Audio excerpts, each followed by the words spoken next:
सफलता असफलता में समान रहना, ये बात समझो। भजन का फल क्या है? भजन का फल सफलता नहीं है, जो चाहे वो मिल गया ऐसा नहीं है। भजन का फल है सुख दुखे समय कृत्वा लाभा लाभौ जया जयो। जय और पराजय में, हानि और लाभ में, सुख और दुख में समान भाव रखना, ये भजन का फल है।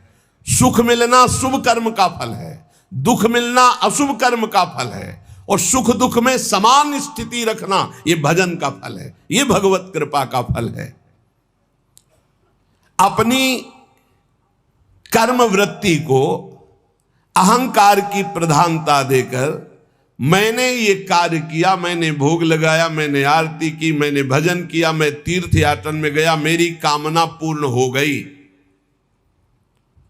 अपनी बुद्धि, अपना बल, अपना भाव, अपना कला कौशल का घमंड अंदर रहता है।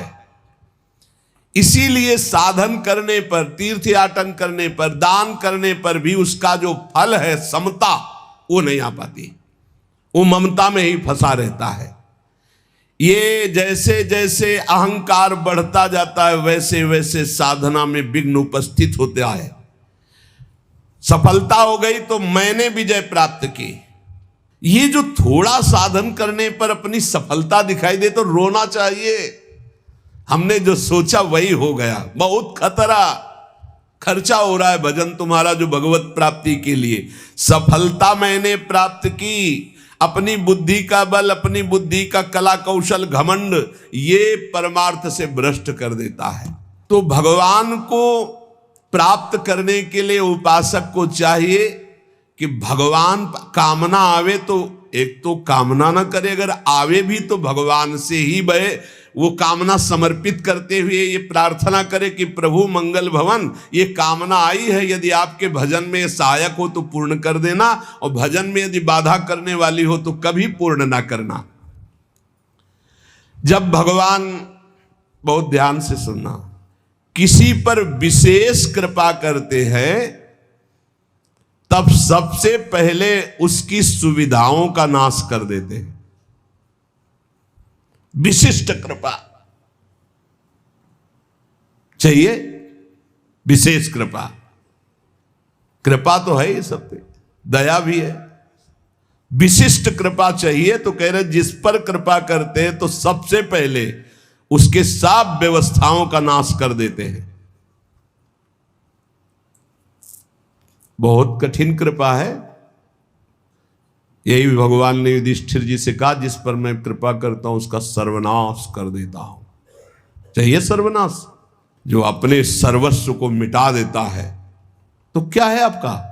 है क्या आपका? कुछ नहीं। मतलब आपके भ्रम का नाश का मतलब है सर्वनाश। आप समझ ही लीजिए, डरना नहीं।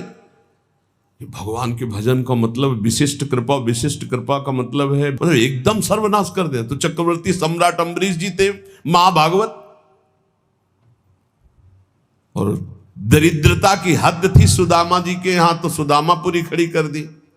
समझो या भगवान जिस पर कृपा करते हैं विशेष। क्यों? क्योंकि आपको सच्ची कहता हूं, ये पढ़े लिखे समझाने से समझ में नहीं आता। सुनो, जिस पर विशिष्ट कृपा करता हूं उसका सर्वनाश कर देता हूं। कहीं कोई आश्रय न साधना करे गया, न व्यक्ति करे गया, न वस्तु करे गया। बड़ा विचित्र खेल होता है, बड़ा विचित्र खेल प्रभु का। एक बार वो घबराएगा, दुखी होगा, बहुत परेशान होगा, पर ऑपरेशन किए बिना छोड़ा नहीं जाएगा। हाथ पैर बांध दिए जाते हैं, फड़फड़ा लो केवल। कहां जाओगे अब? कहां जाओगे? भाई नहीं कोई, कहां जाओगे अब? करोगे क्या करोगे? कोई रास्ता ही नहीं है। एक ऐसा प्रभु फांसते हैं।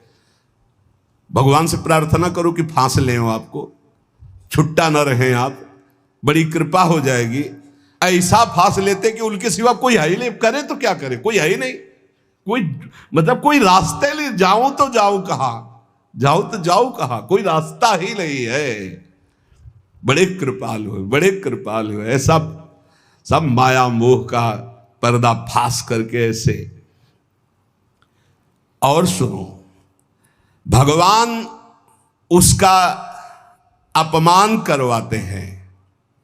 भगवान उसका उपहास करवाते हैं।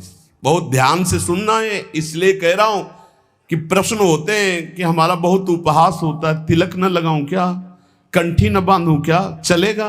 क्योंकि लोग उपहास करते हैं। घर में ऐसा कहते हैं, सेवा न रखूं क्या? तो क्या समझते हो, भगवान के मार्ग में चलने के लिए जब एक संसार का पति वर्ण करती है तो ठसक से सुहाग भर के चलती है, वो किसी के उपहास को डरती है। तुम जगत के मालिक का सुहाग भरे हुए हो, ये तिलक ये कंठी, तुम्हें शर्म आती है इस बात के लिए कि कोई तुम्हें भगत कहकर उपहास करेगा तो तुम कंठी तिलक उतार दोगे? कैसी निष्ठा है? भगवान अपमान करवाएंगे, भगवान उपहास करवाएंगे। क्यों? ये दवा है, दवा। इसके बिना ये भवरोग ठीक नहीं होगा। ये दवा मिलेगी, पहले से बता रहे, थोड़ी कड़वी दवा है, मिलेगी। और जिसको ना मिल रही हो तो अभी अस्पताल में भर्ती नहीं हुए हो, आप अपने को स्वस्थ मानते रहो, नाड़ी पकड़े जाएंगे, हर दोस्त सामने आ जाएंगे, फिर दवा शुरू होगी। क्योंकि एक कह रहे थे कि आप कहते हो भक्ति में बड़ी प्रतिकूलता आती, मेरे जीवन में तो कोई प्रतिकूलता नहीं, तो अभी वो भक्ति आई कहां है? ऐसा क्यों करते हैं? क्योंकि जहां जहां हमारा राग है उसका नाश होकर भगवत प्राप्ति के लिए जो जो हमें सद्गुण चाहिए वो श्री भगवान देते हैं। इसलिए कभी शिकायत मत करो। भगवान की जब कृपा होगी तब आपको लौकिक भोगों की तरफ बढ़ने में असफलता होगी। जो तुमको प्यार करते थे वो ठुकरा देंगे, जो तुम्हारा सहयोग करते थे वो बंद कर देंगे, जो तुम्हारा नमस्कार प्रणाम वो तुम्हारा तिरस्कार अपमान कर देंगे। तब आपका हृदय आसपास से टूट करके एकमात्र भगवान की तरफ जाए। अगर चिंतामणि ने धक्का दे के न निकलवाया होता तो बिल्व मंगल जी बिल्व मंगलाचार्य न बनते, पक्का। बड़े कृपालु भगवान है, बड़े कृपालु है। उनकी कृपा जब बाद में आपको समझ में आएगी तो आपको आनंद आ जाएगा। स्थिति एक बार ऐसी जीवन में जरूर आती है जब सर्व आश्रय टूट जाते हैं, केवल प्रभु का आश्रय।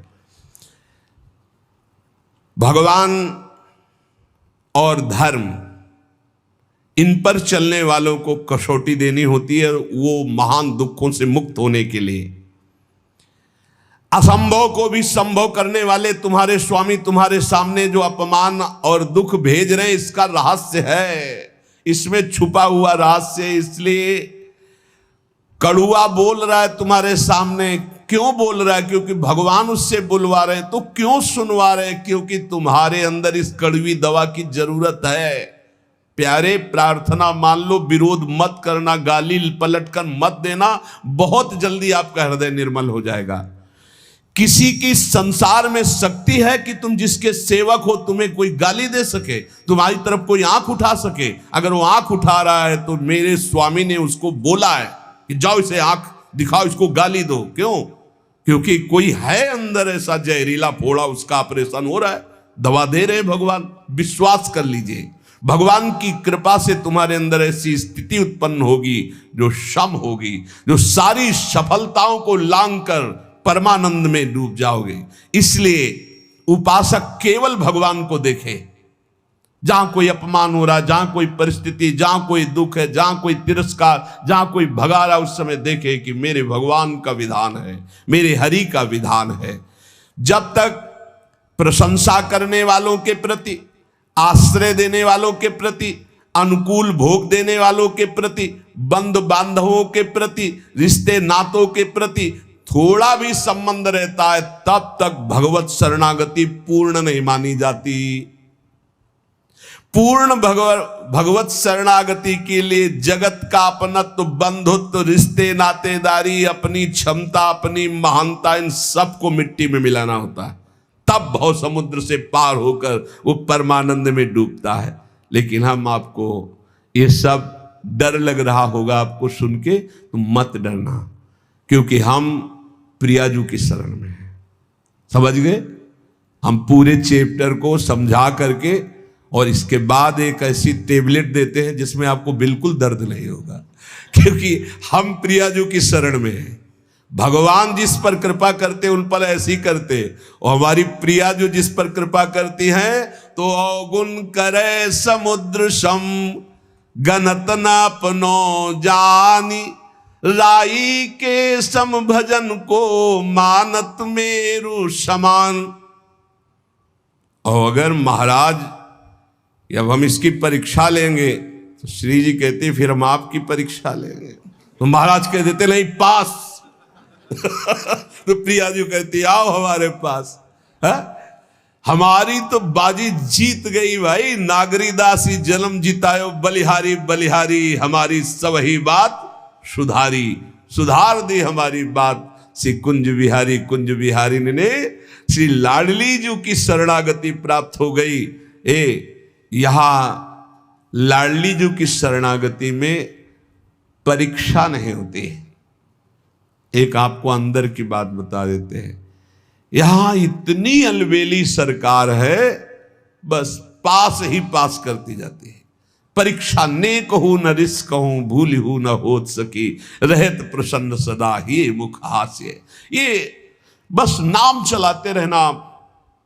श्री हरिवंश नाम सब सिद्ध सवै रसिक, बिलसे नौ निध्य भुगतें, देहि न जाचहि पोषण भरन न चिंत कराएं, श्री हरिवंश विभो बिलसाएं, श्री वृंदावन के माधुरी। मेरी महारानी जो जिनके अधीन श्री हरि है, उनका स्वभाव है वो न परीक्षा लेती हैं और न वो रोष करती। कहीं आपको प्रमाण नहीं मिलेगा। परीक्षा नहीं लेती और रोष नहीं करती और भूखा नहीं रहने देती, और कभी भी किसी भी परिस्थिति में घबराहट नहीं आने देती। वो एक अलौकिक आनंद, एक अलौकिक समर्पण, एक अलौकिक, हमारा समर्पण क्या उनका समर्पण, वो कितना समर्पित है। इसीलिए हम कहते हैं कि हमारी तो जीवन की बाजी जीत गई।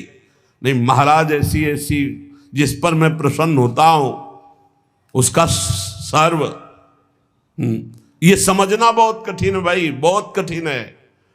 और महारानी जो हर समय प्रसन्न ही रहती, जिस पर मैं प्रसन्न होता हूं, जिस पर मैं कृपा दृष्टि करता हूं, और हमारी श्री जी कृपालुता, दयालुता, करुणा की समुद्र है। कभी भी कैसे पापी क्यों न हो, हरिवंश नाम जो ले, अलख लड़ेती रीझ के महल खवासी दे। ए भाई, इसीलिए राधा राधा राधा राधा राधा ये पिता है, ये कभी भी चपत लगा सकते हैं, लेकिन अगर माता के आंचल में छुप गए तो वो ऐसे करके फिर ऐसे जब देखती है तो पिताजी भी मुस्कुरा के वापस हो जाते हैं। ये होता है ना, अनंत माताओं का वात्सल्य हमारी प्रियाजू में है।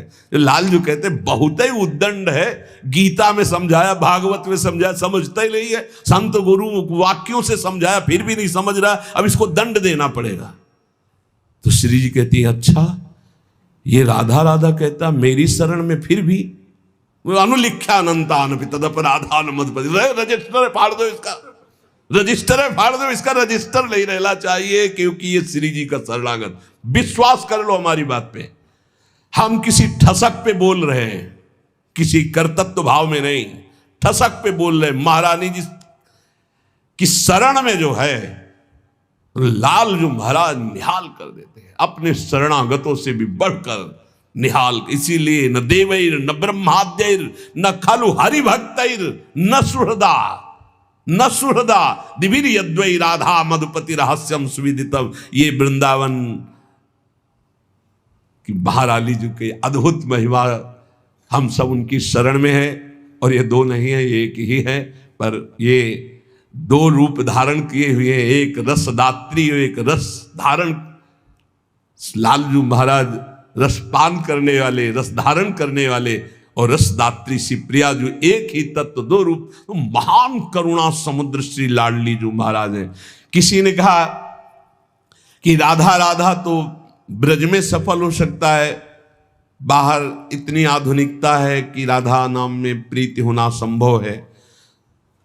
यदि आप ब्रज से संबंधित नहीं हो तो राधा नाम सुनने को ही नहीं मिलेगा, राधा नाम का परिचय नहीं मिलेगा। और अगर परिचय मिल गया तो जहां भी हो आप, आपका संबंध हो चुका है राधा नाम से, आप खुद देख लेना इसका प्रभाव राधा नाम का।